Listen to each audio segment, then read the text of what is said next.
Welcome to Beyond the Campfire, the Dead by Daylight podcast, where we dive into the stories, secrets, and strategies behind the horrors and heroes within the fog.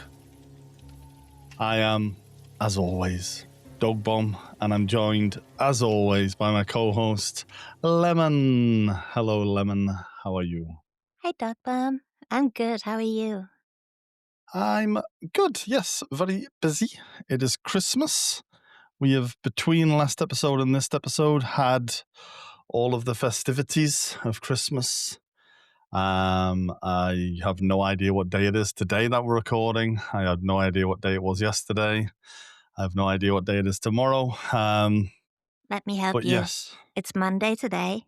Uh-huh. Did you have a good Christmas? I did, yes. I've already forgotten what Christmas was like. Wow, that's fast. Yeah, I remember being awake at 3 o'clock, and I remember being awake at 9 o'clock, and then everything was kind of a blur. Lots of gift giving. I have a 7-year-old, which makes Christmas magical, but also makes Christmas chaotic and mad. So Christmas was a bit of a blur. It sounds very busy. Very, very busy. How about you? Well, we normally have Christmas on the 24th, on the evening. But this year we had it the 25th because my sister-in-law had to work on Christmas Eve. And she is like the big Christmas person in our family. So we had it the day after instead. But that was fine. Breaking traditions. Well, we have done that a few times because of her work. So every other year she works either Christmas or New Year's Eve. But yeah, it was good. It was good food, good gifts. It was good. Who are we going to be talking about this week? This week we are going to talk about Ding Dong, who is also known as Philip? the Wraith. Oh, the Wraith. Sorry, I wasn't sure if this was a test. No. I wasn't sure. What have you been getting up to this week on Dead by Daylight? I have been walking a lot because I broke my controller. Mm. And I tried to play with mouse and keyboard, and I cannot. So, because it's been Christmas and I have been away at my parents' and that controller, I haven't really played that much. What? I know, right? You're a How Dead about by you? Daylight expert. I've played every single day except Wow. Christmas Day. And I only realized that they gave away some things on Christmas Day, and I didn't log in. I didn't claim them. There has been some news released about the new Stranger Things episode 2 chapter. Have you seen this? No. Oh, they released a new trailer, and people are getting hype because, well, there's a lot of discussion. There's no real concrete information yet, other than we know it's going to be Vecna, or a version of Vecna as the killer. Nobody knows what that's going to look like. But the trailer features from the show Dustin, Eddie, Robin, and 11. I know you don't watch the show, so let me just fill you in real quick. Dustin is kind of the funny kid in the show. 11 is the mystical kid in the show. In the first series, she's the one who has all the powers from the Upside Down. To be fair, if you name your child 11, they are going to be a bit weird. Well, she's not named 11. She's called 11. She wasn't named 11. It's a whole laboratory situation kind of thing. Okay. I think it's implied there's a 10 and a 12. 6, 7. Also Eddie, and the last one is Robin. And people are saying that Eddie and Robin are the characters that people have been asking for most, which is why they're in the trailer. and Robin is Steve's counterpart in the Scoops Ahoy franchise in the thing. So there is talk about Robin having the Scoops Ahoy, being a screamer alongside Steve, etc., etc. It's a whole thing. It's a whole thing for the fans. The fans are going wild over this trailer. It's a whole thing. They also think that they've released the Maury in the trailer. Poor Dwight is getting mauled again in the trailer. Poor Dwight. Poor Dwight. The PTB comes out on the 6th of January, which is like a week and a bit away. And I'm intrigued. I'm intrigued to see what they're doing and how this all looks. What exactly is in the release. So I guess my plans for tomorrow should be stay on the sofa, watch Stranger Things.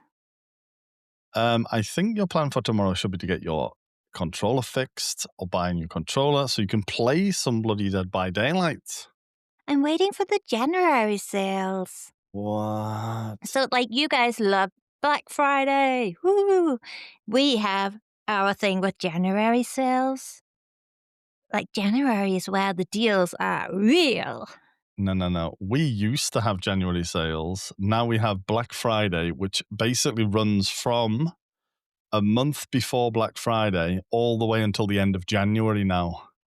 There is no time where there isn't a sale during Christmas in the UK. Give me a bit of time and I will find that January sales. Anyway, this week it is all about the killer who brings a little ding-dong into the trial. It is the Wraith.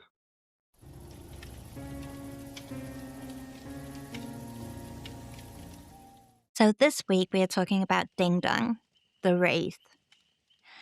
And I feel like we have to come with a warning. So this will contain murders of children, burning bodies, and ethnic cleansing. So this is a warning for those who needs it. I'm sure Dogbomb will put a timestamp in the episode description that will tell when he will be talking about the perks of Ding Dong. Yeah, I will do that. That'll be in the information below the podcast, wherever you listen to it. But yeah. Thank you. So, Ding Dong was one of the original killers at the release of the game 10 years ago. So this first part will be from the in-game bio. Philip came to America for a new beginning. He got a job at the Auto Haven Wreckers, a small scrapyard, where the police turned a blind eye to the shady business that took place. Philip did not really care about the business, as he felt he had seen a lot worse in his home country. He just didn't want anything to do with it. He just wanted to do a good job repairing cars and handling the crusher, a machine that is used to take an entire car into a small metallic cube. One day while Philip was working, he came across a car where there was blood coming from the trunk. He went and opened the trunk and found a young man, still alive. He was gagged and had his hands tied and panic in his eyes. Philip helped this young man and freed him, but he only got to run 10 feet before he was stopped by Philip's boss, who slit his throat and let the young man die. Philip demanded answers from his boss and was told that it was a service they provided, and that Philip was an executor, as almost every single car that went in the crusher had a soul in it. This made Philip go completely crazy, and he threw his boss in the crusher and let it slowly compress his body as his head stuck out.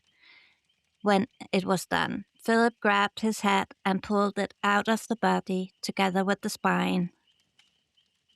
Philip left and was never seen again. To get to know Philip better, we need to visit the same tome as last week, Tome 4.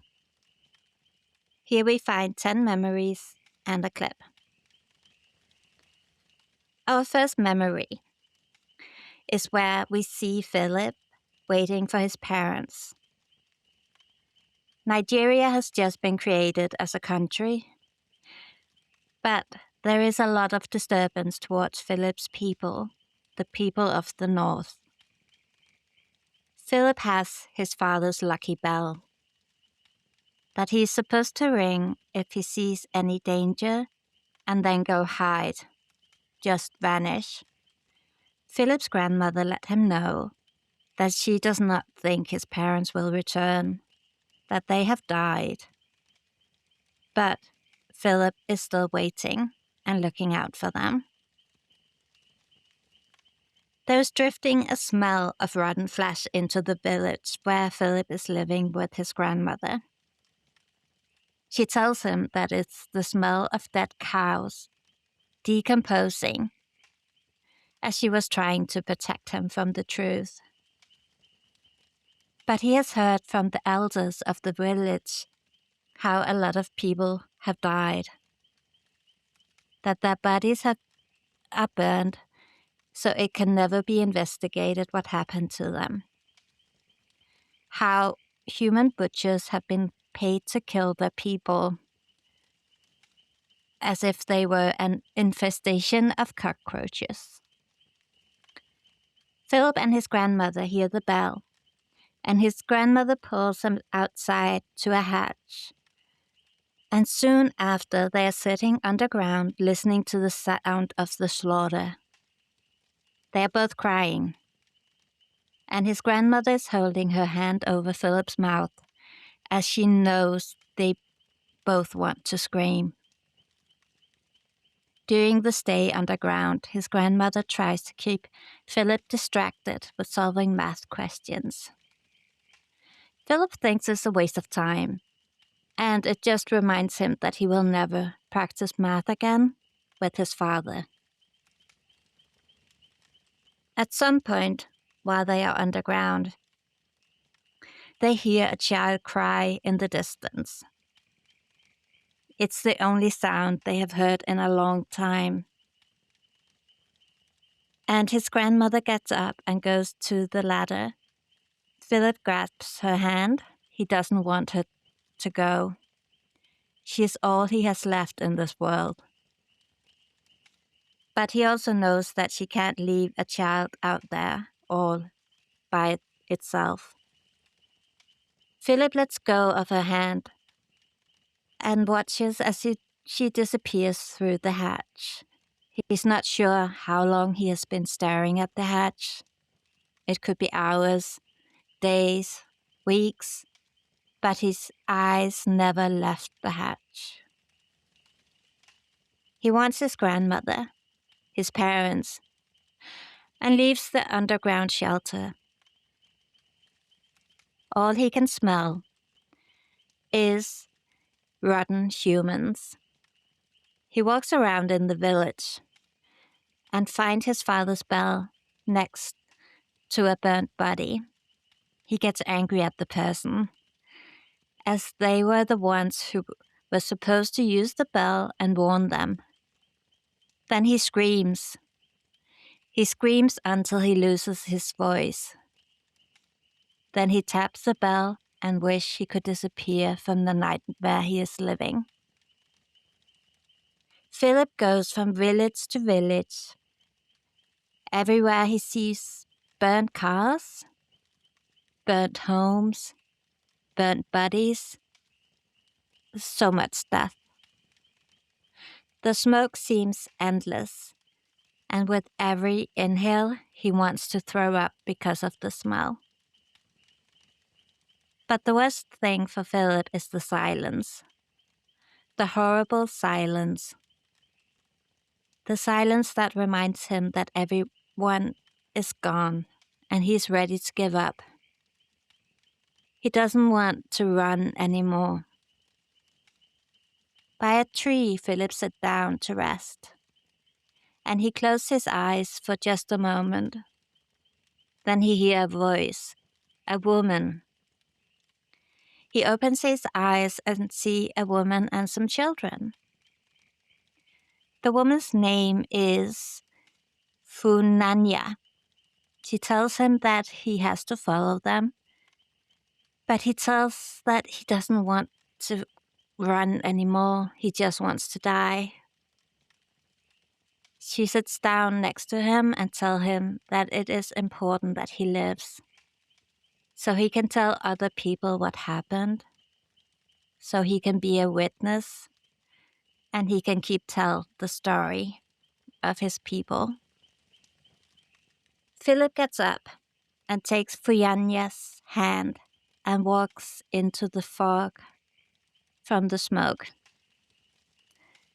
Philip stays with Funyanya and the children and talks with her about forgiveness and revenge. She tries to teach him about forgiveness, but all Philip can think about is revenge for his parents, for his grandmother, and for his people. He let the children who are watching out for the killing crews borrow his father's bell, and when it's his turn to watch out, he has not slept in days. He holds the bell close to his heart and closes his eyes for just a moment, 1 minute. When he opens his eyes, it's the next morning, and he has a feeling that something is wrong. He goes inside looking for his friends and finds a piece of one and a piece of another one. Then he hears Fuyanya moan. She's not dead, but she is dying. She has deep slices everywhere, and she is covered in honey. Ants are crawling all over her, but also under her skin. He sits on his knees beside her and tries to get the ants away, but it's not helping. Fuyanya is trying to talk, but only blood comes out of her mouth. They have sliced off her tongue. He tells her that he fell asleep and that he is so sorry. But he also knows that will not bring the children back or stop her from dying. Philip is then walking in the night. He comes across another destroyed village. And then he sees them, a crew, a killing crew. He thinks that maybe they killed Fuyanya and his friends, or his grandmother, or his parents. He can hear Fuyanya and his grandmother's voices in his head. To forgive and be forgiven. His grandmother trying to distract him with math questions. But he also hears the crew around the fire, laughing and making jokes about those who have been butchered. In Philip's mind, there's no hell that is good enough for those people, and he wants his revenge. Philip noticed that there are guns by their jeep, but he's not sure how to use one. And if he tries, the men will probably get scared and run away. He wants them dead.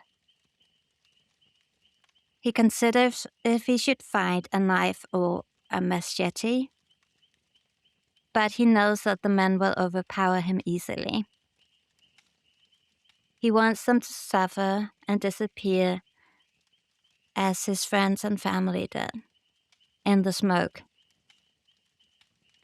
For a moment he sees himself as the angel of death. And then, as the end, we see a clip of Philip sneaking around the campfire with a big can of petrol. He's pouring it on the ground before setting the place on fire. Philip lies on the ground at a safe distance, tapping his father's bell. So it makes the sound of ding dong.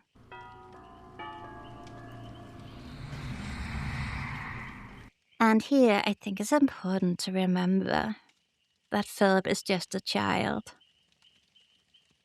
When he gets to Fianna's place, she offers him paper and different colors so he can draw. So he's what, 8, 9 years old when this happens? Yeah. That is very, very, very, very sad. Yeah, I mean, it doesn't say his age, does it? No, it But doesn't. that is obviously a long time before he escapes or he goes to America. Yeah. And then we get the in-game bio where he's being made into a killer again. Yeah. Without even knowing it. So I think he must be anywhere between 6 years old and 10 at the most when this happened to him. So a very sad story this week. Very sad, yeah. Yeah, I mean, he has a very sad look in game, I think. Just seeing his base cosmetic, it's kind of like streaked with what looks like tears. It's kind of burned as well and charred, and yeah. Yeah. And his father's lucky bell. Yeah. Not many people have a lucky bell. No. Especially And one that also, makes them disappear. how lucky is it really? When it made him fall asleep and he found his friends in pieces. I suppose it's better to be asleep and for that to happen than for you to be awake and witness all of that. Yeah. It's somewhat lucky here. But if he could have rung the bell, maybe they could have gotten to safety. Probably not. I don't know. It was just really depressing this week, reading the story, and for a minute I was like, oh my god, can I do this for all the killers? Can I just remind you, this was your idea? We don't talk about that. This was your idea. You're the one who said, I want to do this part. Wow. Let's go talk about his perks.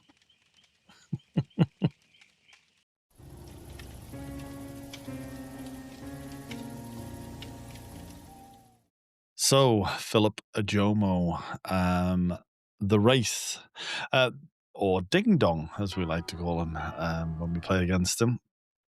His power is all about stealth and sudden violence in the game. He rings his bell, he becomes cloaked or uncloaked. He is almost invisible. He is faster.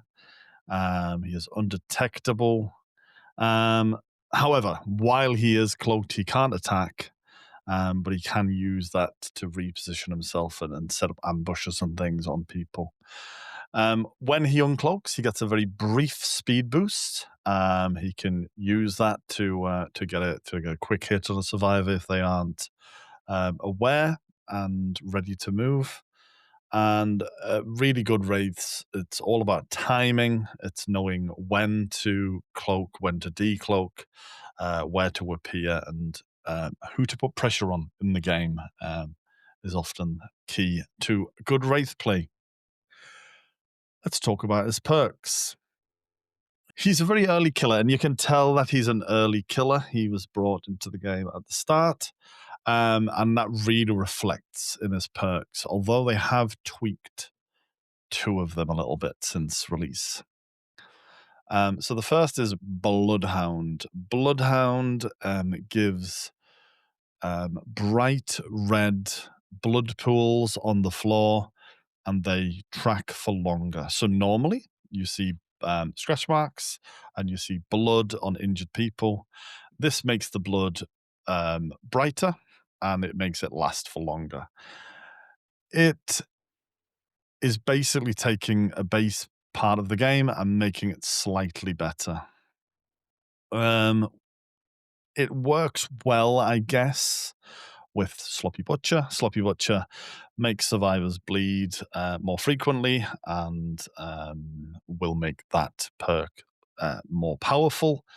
But it is very much a beginner perk. It's the sort of thing that if you are struggling to find people in your first games of Dead by Daylight, this is going to help you find them.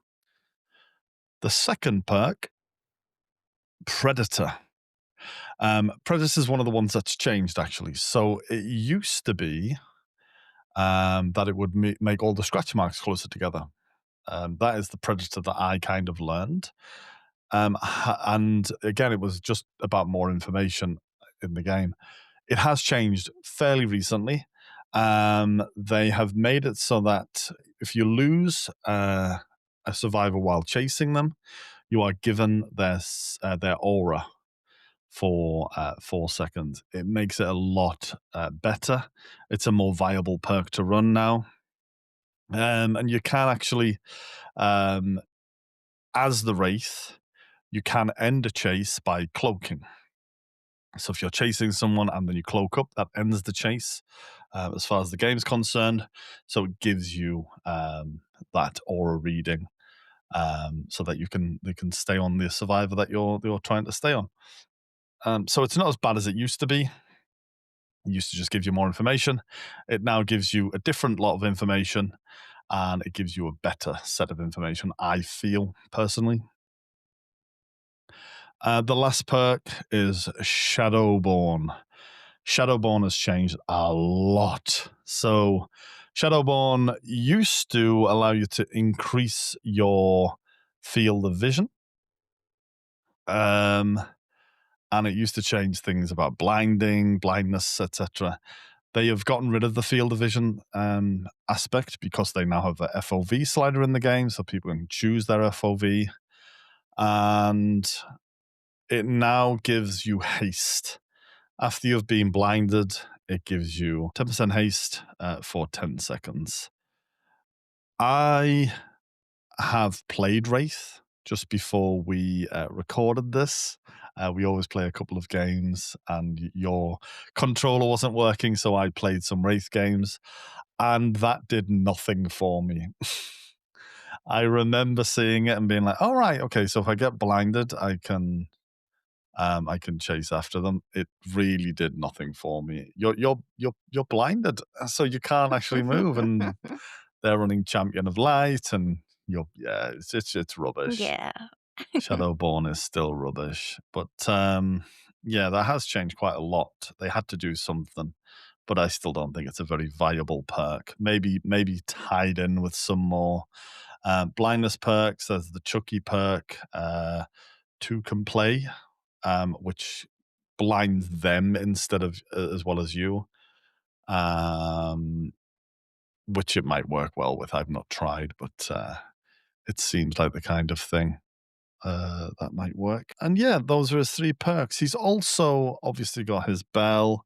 As I say, when he decloaks, he is faster. That's really useful around loops. So he can uncloak and then do a kind of 50-50 on a pallet if somebody's camping a pallet and often get the hit. He can also, as he's cloaked, he is faster than survivors. He's one of the few killers who is faster. He can get in the way of windows and block windows. He can, if somebody's on one of the gens where it's kind of in a corner, he can block you in on the gen before he uncloaks. And you have to have your head on a bit of a swivel as a survivor when you're playing against the Wraith, because all you get is a kind of, I liken it to when you look above a fire and you see that kind of hazy effect above a fire. That's what it looks like. And I often get tricked by the fires in the game. There are those fires in the braziers. Me And too. I think that he's coming sometimes when he's not actually coming. Yeah. The warm air.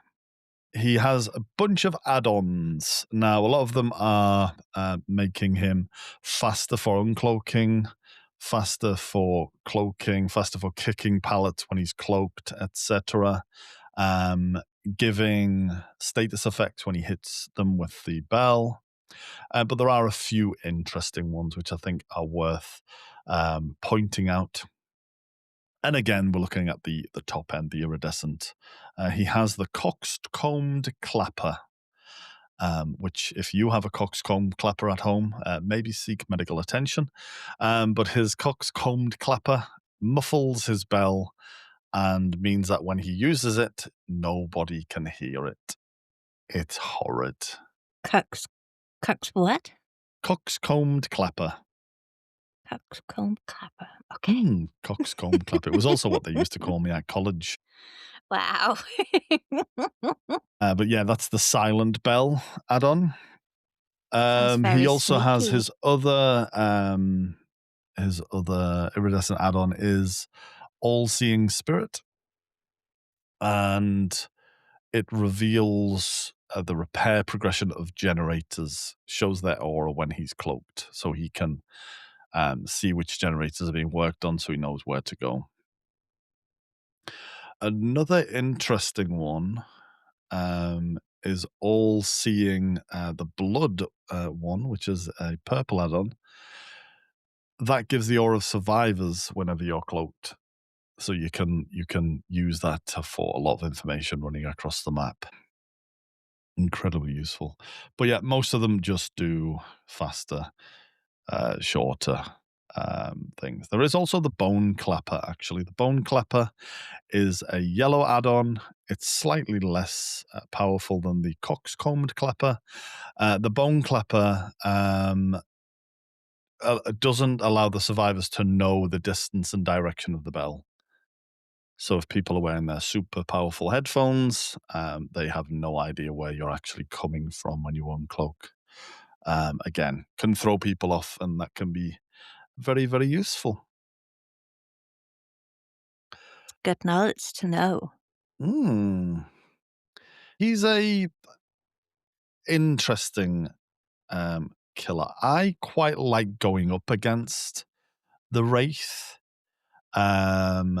You can tell when somebody's played him a lot when they're doing the whole window blocking thing and all of that. You can kind of tell when somebody knows how to play Wraith. How do you feel about the Wraith? So, Ding Dong is like the one killer where I have made a deal that that is the game I can butt out. So, leave the game, become a butt, because I absolutely hate Ding Dong. I feel like a lot of Ding Dongs are kind of annoying. Also, when they try to like catch you in a corner if you're in a gen, and then they make you not like you can't move away from them, Yeah. and then they're just standing there killing you. I think that can feel. I think the reason that feels stinky is because it's a legitimate thing, right? It's part of their power as they can block and then uncloak. I think it feels stinky because it actually takes a while for them to uncloak. So it feels like they're stood kind of laughing at you and mocking you while they uncloak before they can hit you because they can't hit you until they've uncloaked. And then they are standing there so they can hit you again. No, because once they hit you, you can run through them. So if they hit you Is that once, new? uh, Because I have been cornered many times by Ding Dong, not being able to get away. maybe that is new. Maybe that is new. Wow. Maybe I do need a new controller so I can play some games. I think you do. I think you do. Um, but yeah, I like playing against him. There's a lot of mind games with him, and I'm an enjoyer of mind games. I like to win a mind game. Why am I not surprised? So I feel like in our early Dead by Daylight days, I did try to play Ding Dong because he is rated as an easy killer to play. Mhm. I didn't hook a single person. Nobody. Well, as I say, I played 2 games before we came live, and they were like night and day. One game, I got a single kill, and that was basically because I felt I had to get someone out at the end of they were getting through the gen so quickly. And the other game, it felt like they were throwing because I got 4 kills before I hadn't got 4 kills, but I had everyone on hook before they'd even done a gen. Um, and I did manage to get all 4 killed, quite quickly. Also, I don't think I would be a good killer at all because I would feel bad for hooking people and I would feel bad for killing some people and then, oh no, did I upset them? I would suck as a killer. Nah, you just have to get over that quite quickly. It can feel quite lonely as playing as a killer. Exactly. No friends, just you and your weapon. You can make friends as a killer, I guess, if you really want to. But who wants to do that? I don't know any Wraith mains, by the way. Do you know any Wraith mains? Well, there is one person we play with on the Discord every night that Oh, yeah. plays a lot of Ding Dong. Yeah. Plays with their ding dong a lot, but we don't talk about them. Wow. You know he listens to this, right? Mm, it is very, very beginner friendly. If there's one thing to say about Ding Dong, he's very beginner friendly. He's easy to understand. You cloak up, you move faster, you can't hit. You uncloak, you move slower, you can't hit. It's very straightforward as a killer. There's not a lot of buttons to juggle and things. Not a fan.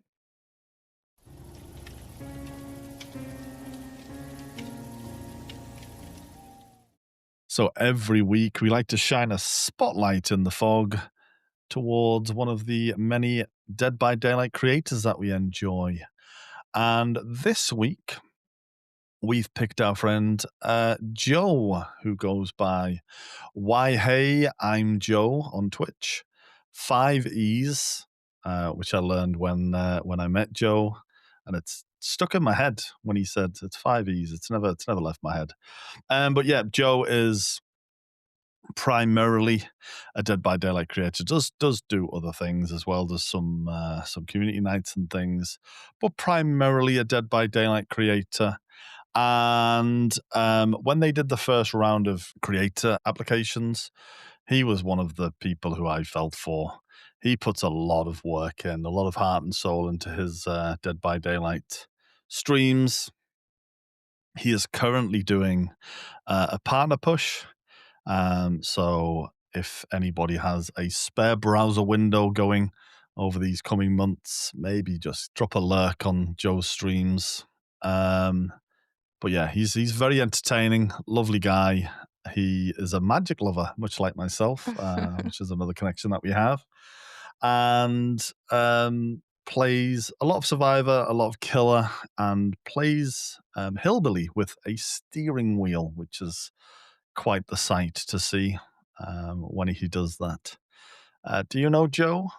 I do, and he's just like a joy to watch. He Like is. instant good mood when you watch his streams. Yeah, and also he talks a lot about mental health and things as well, and he actually does talk about some quite dark, deep subjects. He has a very good community for that, I guess. Um, so yeah, he can do the light and shade thing quite well, I think. Yeah, I definitely like him. Also, he was the one that taught me to say oi oi oi. Yeah, he has a really interesting stream setup as well. Lots of decor in the background to ask him about. If you're in his stream, ask him about his various things on his shelves, and he'll be happy to There pull is a them lot off and going show on. you. There is an awful lot going on, but it's in a good way. A lot of Dead by Yeah. Daylight related things as well. And he did do a cosplay as Bill. Did you see that? No. Yeah, he did cosplay as Bill at a meetup, and it was so good. He grayed up his beard and everything. It was really, really, really good. That is so cool. Very cool. Very, very cool. You have to dig up a picture of that for when we do Bill. I will dig up a picture. Very cool. Lovely, lovely guy, lovely creator, excellent streamer. Go check out Why Hey, I'm Joe. And who is next week, Lemon? Next week, we are going to talk about Claudette. Oh, have you looked at Claudette's backstory yet? Do you know if it's as sad as Philip's? No, I haven't. Well, I know a little bit about her, but not enough. But I do know she is the first non-American survivor I didn't even know that, so that's quite because exciting. she's Canadian. Oh my god, spoilers! Oh, sorry. Jeez. Okay, I guess people can skip next week's episode then. Eh? Hey. I was going to beep it out, but now there's no point, eh? Thank you once again to everyone who's left comments. People keep leaving comments on the thing. People keep giving us 5 stars. People keep messaging us in our various socials. So thank you so much. We massively appreciate that. And again, we are almost everywhere. If we are not on your favorite platform of choice, please, please, please let us know so that we can be everywhere. We can be in everyone's ears. And share us. Share it with a friend. If you have a Dead by Daylight community or a Discord that you're part of, let them know that there is this new Dead by Daylight podcast every week, and they are on their 4th episode and look to be going for a long, long time. Maybe don't share this one. It's very sad. Share one of the happier ones. Can I just share that right now we have listeners on Spotify, on Apple Podcast, Podbean, Castbox, Pocket Cast, and others. So that is a lot of different places to find us. Including YouTube. We are on YouTube. Yeah, YouTube. YouTube is one of the others. Do you have any questions this week for the audience? Not really, because I was so depressed reading about Ding Dong that I just hope everybody's okay. Is that your question? Are you okay? Are you okay? And then leave us a comment on Spotify because I love you guys when you comment on Spotify. Every time I screenshot it and send it to Dogbomb, I'm like, oh my god, have you seen? He's getting annoyed with me.